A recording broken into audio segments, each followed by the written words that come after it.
Mtu amekuwa ameita gazeti ya Nation, iko headline leo, analia ati Uhuru Kenyatta amekataa kufanya handshake na yeye. Analia sana. Na Uhuru Kenyatta is right, and I want to commend my elder brother President Uhuru Kenyatta. Wewe ukifanya handshake na William Ruto, you will be an accomplice to the crimes he has committed in Kenya. Ile wizi yote ya mali ya umma, by agreeing to handshake him and work with him, you'll be an accomplice. Na kwa hivyo umefanya mzuri kukataa. Tena huyu ako na damu ya Gen Z kwa mkono yake.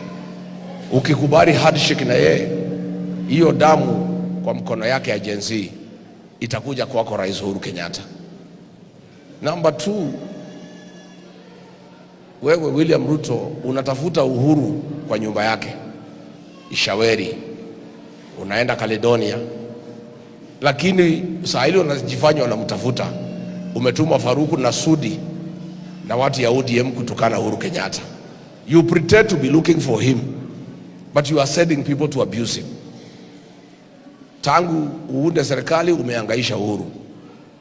Allowances ya staff yake na askari umekataa kumlipa. President's retirement benefits bill inasema abadilishiwe magari after every 4 years. Ulipatia Uhuru Kenyatta magari mzee, ina shida ikikwama kwa barabara, umesema asipewe magari. Security ya watoto wake na yake ulipunguza mpaka ya Mama Ngina Kenyatta. Ulikuwa umemtumia KRA, inamuhangaisha biashara zake. So you are pretending that you want Uhuru Kenyatta to help you to destabilize government. At the same time you are persecuting President Uhuru Kenyatta. So tumemwambia President Uhuru Kenyatta kaa ngumu.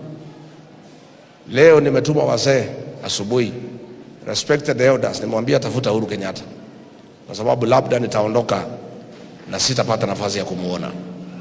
Mwambie wazee, mwambie usifanye handshake na huyu Ruto, kwa sababu unaweza pata shida. Raila Odinga alifanya handshake na Moi, hakupata shida. Raila Odinga akafanya handshake na Kibaki, hakupata shida. Raila Odinga akafanya handshake na Uhuru, hakupata shida. Amekuja amefanya handshake na Ruto, baada ya mwaka moja amekufa. Sasa Uhuru Kenyatta, wewe ni mtoto wetu, tunakuhitaji. Na huyu Raila tumejaribu kuuliza aliuawa na nini, hatupewi sababu.